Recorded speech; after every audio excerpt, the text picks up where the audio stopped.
Globalization is a fact. A lot of globalization is because of technological improvements that enable it. Some is because of policy choices.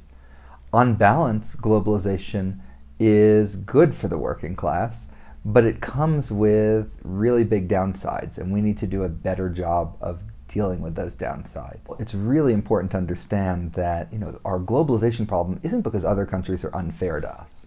So if your goal is to make other countries more fair to us, that's going to do very little to solve the problem. The bulk of what we need to do to manage globalization better isn't in the international arena at all. It's in our domestic policies and what we do to help educate, train our workers to succeed, what we do to help our workers be more mobile from place to place in the economy, and to let our businesses have the infrastructure to take advantage of those global opportunities. The most important is what we can do to equip people to succeed in a world with globalization, a world with artificial intelligence, changing technology. If you look just at training, right now we spend 0.2% of GDP in the United States on training. That's the lowest of any of the advanced economies in the OECD. So I think that's something that we actually just need to invest more. Now we also need to be smart about those investments. Training programs have a mixed record. Mixed means some of them have been bad, some of them have been good, and we need to understand better what makes them good. Community colleges is one where the evidence is overwhelmingly strong for it, and that's something where we've made very little federal investment in the past. And a lot of it depends on the person's age. If the person is 30, 35, there is training that can help, but a lot of what we can do is invest also in their children and their jobs and their economic future, and there's a huge amount we can do. By the time you're 55 or 60, I think we need to have a more honest conversation and say, what, if you used to have a job making $70,000, the best you can do now is $40,000. We're not going to spend $15,000 training you and get nothing out of it. We'll just give you $15,000 in cash. You'll get it every year for the next couple of years. And it's sometimes called wage insurance, and it eases some of the transition and helps keep people in the workforce. The unemployment rate being below 4% shows that we're in a great place in the business cycle. We have really strong demand.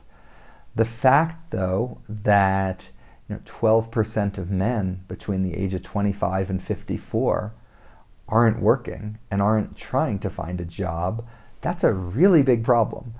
That's a problem that has been decades in the making. It wasn't caused by the recession, although it was exacerbated by the recession. And it's not a problem that we could solve with monetary or fiscal policy. It's something we need to make bigger economic changes to deal with. So I would increase demand for those workers by, for example, investing in infrastructure.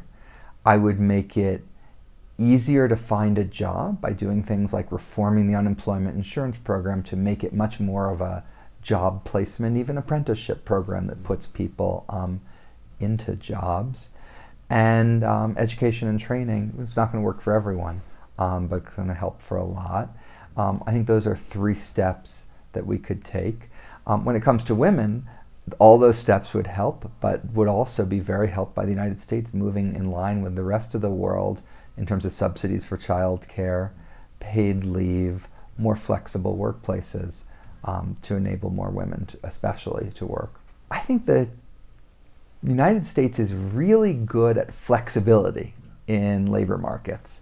We're really bad at security in labor markets. And the places that have been most successful, like the Nordic countries, have combined the 2 of those. If people had more security, they'd feel free to take a little bit more of a risk. They'd be a little bit less worried about the downside of globalization, and we could make our labor markets function better. I tend to be a little bit small c conservative, that if you're making too big a change, it makes me nervous. Universal basic income would require nearly doubling income taxes in this country, and I think it's based on the premise that there won't be jobs for people. I think our premise should be that there will be jobs for people. The one big idea that I do have some sympathy for and think might be worth thinking more about would be a larger scale system of wage subsidies, that if you don't make as much at your job, the government would pay extra, it would show up in your paycheck, and it would both reward work and encourage it. There's a whole group of people who think that something really different is happening and that we're in some brand new space of innovation. There'll be robots that come and take everyone's jobs. I just don't see that in history. As new technologies come, they destroy jobs and they create jobs. And I don't see that in the data, because in fact, productivity growth is lower now than it used to be, which is to say there are fewer machines taking humans' jobs rather than more. So I don't think we're in some brand new era of change, but what I do think we are is in an era of change, just like we were in 10 years ago, just like we were in 20 years ago, just like we were in 30 years ago. And 10, 20, and 30 years ago, I don't think we did everything we could to handle that change as well as possible.